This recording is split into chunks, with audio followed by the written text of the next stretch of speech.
英語聞き流し10分間、名作リスニング、英語テキストと MP3 ダウンロード、その他の物語は、ホームページよりご利用いただけます。88thpp.com 88thpp.com Chapter 7 The Graveyard.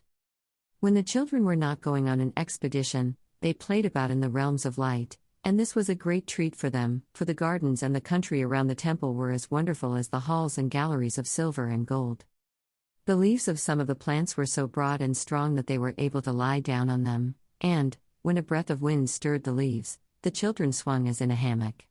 It was always summer there, and never a moment was darkened by the night, but the hours were known by their different colors. There were pink, white, blue, lilac, green and yellow hours, and, according to their hues, the flowers, the fruits, the birds, the butterflies and the scents changed, causing Tybal and Mydal a constant surprise. They had all the toys that they could wish for. When they were tired of playing, they stretched themselves out on the backs of the lizards, which were as long and wide as little boats, and quickly raced round the garden paths, over the sand which was as white and as good to eat as sugar. When they were thirsty, water shook her tresses into the cup of the enormous flowers, and the children drank straight out of the lilies, tulips and morning glories. If they were hungry, they picked radiant fruits which revealed the taste of light to them and which had juice that shone like the rays of the sun. There was also, in a clump of bushes, a white marble pond which possessed a magic power. Its clear waters reflected not the faces, but the souls of those who looked into it. "It's a ridiculous invention," said the cat, who steadily refused to go near the pond. You, my dear little readers, who know her thoughts as well as I do, will not be surprised at her refusal.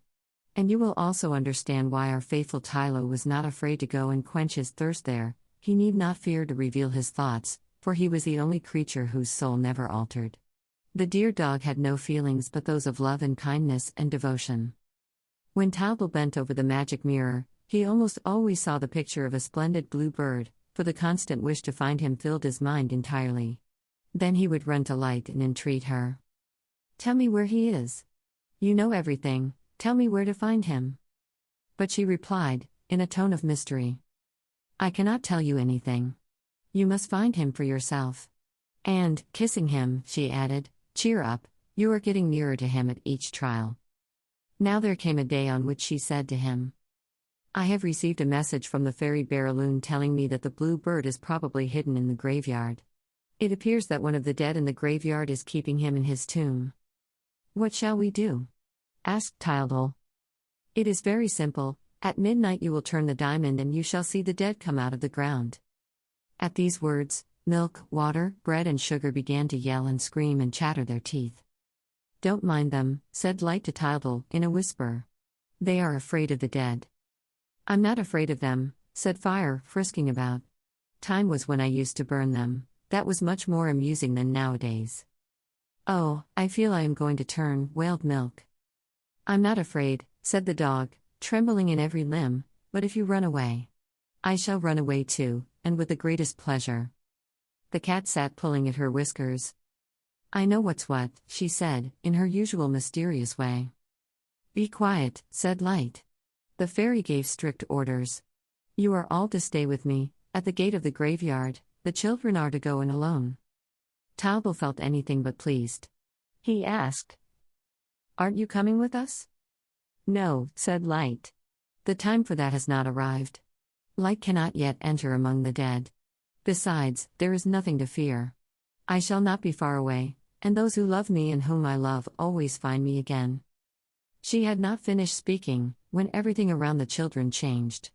The wonderful temple, the dazzling flowers, the splendid gardens vanished to make way for a poor little country cemetery, which lay in the soft moonlight. Near the children were a number of graves, grassy mounds, wooden crosses and tombstones. Tybal and Mydal were seized with terror and hugged each other. "I am frightened," said Mydal. "I am never frightened," stammered Tybal, who was shaking with fear, but did not like to say so. "I say," asked Mydal, "are the dead wicked?" "Why, no," said Tybal, "they're not alive." "Have you ever seen one?" "Yes, once, long ago, when I was very young." "What was it like?" quite white, very still and very cold, and it didn't talk. Are we going to see them? Talbot shuddered at this question and made an unsuccessful effort to steady his voice as he answered. Why, of course, Light said so. Where are the dead? Asked Mydle. Talbot cast a frightened look around him, for the children had not dared to stir since they were alone. The dead are here, he said, under the grass or under those big stones. Are those the doors of their houses? Asked Mydle, pointing to the tombstones. Yes. Do they go out when it's fine? They can only go out at night. Why? Because they are in their nightshirts. Do they go out also when it rains? When it rains, they stay at home. Is it nice in their homes? They say it's very cramped. Have they any little children? Why, yes, they have all those who die. And what do they live on? Talbot stopped to think before answering. As Mydle's big brother, he felt it his duty to know everything, but her questions often puzzled him. Then he reflected that, as the dead live underground, they can hardly eat anything that is above it, and so he answered very positively. They eat roots. Mydle was quite satisfied and returned to the great question that was occupying her little mind. Shall we see them? She asked. Of course, said Talbot, we see everything when I turn the diamond. And what will they say? Talbot began to grow impatient. They will say nothing, as they don't talk.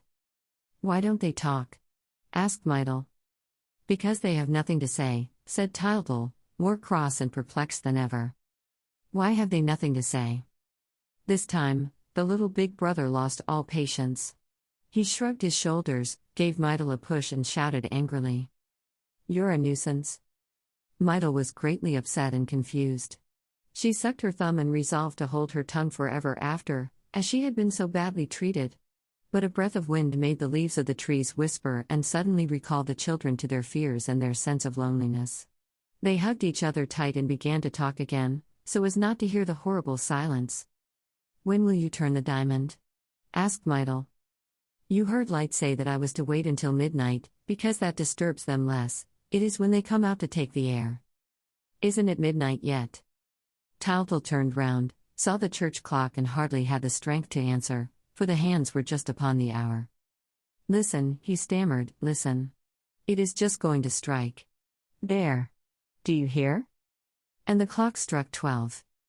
Then Mydle, frightened out of her life, began to stamp her feet and utter piercing screams. I want to go away. I want to go away. Talbot, though stiff with fright, was able to say. Not now. I'm going to turn the diamond. No, no, no, cried Mydle. I am so frightened, little brother. Don't do it. I want to go away. Talbot vainly tried to lift his hand. He could not reach the diamond with Mydle clinging to him, hanging with all her weight on her brother's arm and screaming at the top of her voice. I don't want to see the dead. They will be awful. I can't possibly. I am much too frightened. Poor Talbot was quite as much terrified as Mydle, but at each trial, his will and courage were becoming greater. He was learning to master himself, and nothing could induce him to fail in his mission. The 11th stroke rang out. The hour is passing, he exclaimed. It is time. And releasing himself resolutely from Mydle's arms, he turned the diamond. A moment of terrible silence followed for the poor little children. Then they saw the crosses totter, the mounds open, the slabs rise up. Mydle hid her face against Talbot's chest. They're coming out, she cried. They're there. They're there. The agony was more than the plucky little fellow could endure. He shut his eyes and only kept himself from fainting by leaning against a tree beside him. He remained like that for a minute that seemed to him like a century, not daring to move, not daring to breathe. Then he heard birds singing, a warm and scented breeze fanned his face, and, on his hands, on his neck, he felt the soft heat of the balmy summer sun. Now quite reassured, but unable to believe in so great a miracle, he opened his eyes and at once began to shout with happiness and admiration. From all the open tombs came thousands of splendid flowers. They spread everywhere, on the paths, on the trees, on the grass, and they went up and up until it seemed that they would touch the sky. They were great full-blown roses, showing their hearts, wonderful golden hearts from which came the hot, bright rays which had wrapped Talbot in that summer warmth. Round the roses, birds sang and bees buzzed gaily. I can't believe it. It's not possible, said Talval. What has become of the tombs and the stone crosses?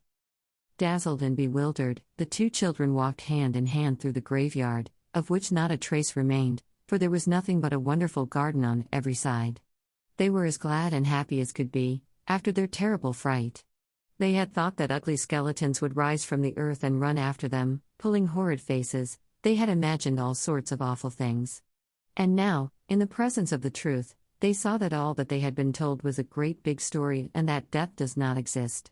They saw that there are no dead and that life goes on always, always, but under fresh forms. The fading rose sheds its pollen, which gives birth to other roses, and its scattered petals scent the air. The fruits come when the blossoms fall from the trees, and the dingy, hairy caterpillar turns into a brilliant butterfly. Nothing perishes, there are only changes. Beautiful birds circled all round Talval and Meitel. There were no blue ones among them, but the two children were so glad of their discovery that they asked for nothing more.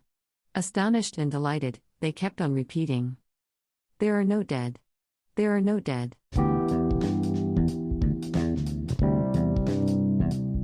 英語聞き流し10分間、名作リスニング、英語テキストと MP3 ダウンロード、その他の物語は、ホームページよりご利用いただけます。